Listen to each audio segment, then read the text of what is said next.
Hi hello అండి, welcome to అప్ప Meenakshi vlogs. ఈరోజు వచ్చేసి నేను ఆలు పరోటా ఎట్లా చెప్తానండి. జ్యూసీ ఆలు పరోటా. ముందుగా పచ్చిమిర్చిని బాగా కట్ చేసుకొని పక్కన పెట్టేసుకోండి. ఉల్లిపాయలు కూడా కడిగి సన్నగా కట్ చేసుకొని పక్కన పెట్టేసుకోండి.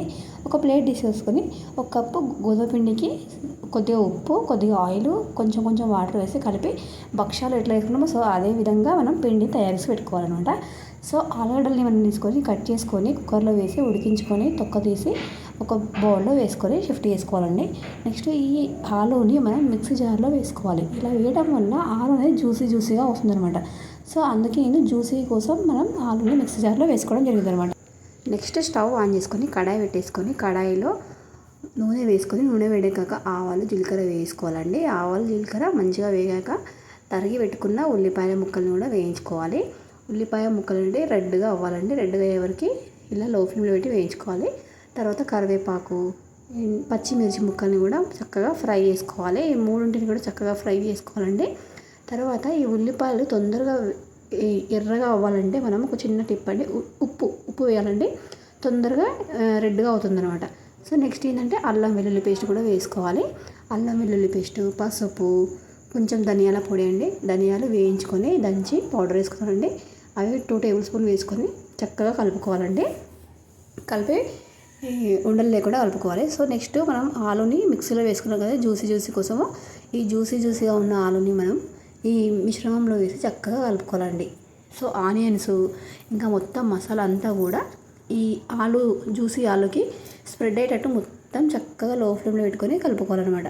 హై ఫ్లేమ్లో పెడితే ఏంటంటే అడగంటి పోతుంది కాబట్టి మనం లో ఫ్లేమ్లో పెట్టుకొని మంచిగా చక్కగా గరిటెతో తిప్పుతూ ఉండాలన్నమాట. సో ఈ విధంగా వేయడం వల్ల ఆలు అనేది మంచిగా మిక్స్ అవుతుందన్నమాట. సో దీన్ని మనం పక్కన పెట్టేసుకోవాలండి. నెక్స్ట్ మనము ఇందాక తడిపి పెట్టుకున్న పిండి ఉంది కదండి, చిన్న బాల్స్ లాగా వేసేసుకొని ఆయిల్ పెట్టుకుంటూ మనం దాన్ని స్ప్రెడ్ చేస్తూ ఉండాలన్నమాట. సో దీన్ని మనం పూరి సైజు లాగా చేసుకోవాలండి. స్ప్రెడ్ చేసుకోవాలి.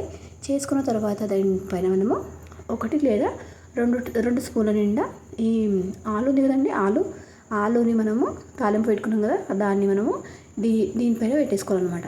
ఈ పూరి పైన పెట్టేసుకొని మొత్తం పిండిని ఈ విధంగా తిప్పుతూ రోల్ చేస్తూ ఉండాలన్నమాట. ఈ విధంగా చేస్తూ ఉండడం వల్ల లోపల స్టఫింగ్గా ఉన్న ఆలు అనేది బయటికి రాకుండా జాగ్రత్తగా మనం ఆయిల్ని యూజ్ చేస్తూ మన ఫింగర్తోనే మొత్తం కూడా ఈ రోటీని మనం స్ప్రెడ్ చేయాలన్నమాట. మొత్తం కూడా ఈవెన్గా ఒక దిక్కు ఎక్కువ తక్కువ కాకుండా చూసుకుంటూ మొత్తం ఆయిల్ని వేసుకుంటూ మన ఫింగర్తోనే మొత్తం ఇట్లా గట్టిగా ప్రెస్ చేయడం వల్ల ఇది రోటీ అనేది పెద్దగా అవుతుందన్నమాట. పరోటా అనేది పెద్దగా అవ్వడం వల్ల ఈజీగా ఉంటుందన్నమాట. కాల్చుకోవడంలో కూడా లావుగా కాకుండా సన్నగా ఉంటుందన్నమాట.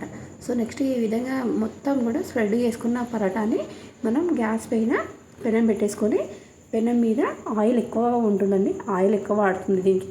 ఆయిల్ వేసుకోవాలి.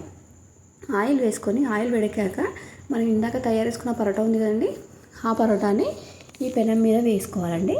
పెనం మీద మెల్లగా ఇట్లా ఒక సైడ్ నుంచి వేసుకుంటూ తీసేయాలండి, లేదంటే ఒకటేసారి పడిపోతుంది అనమాట.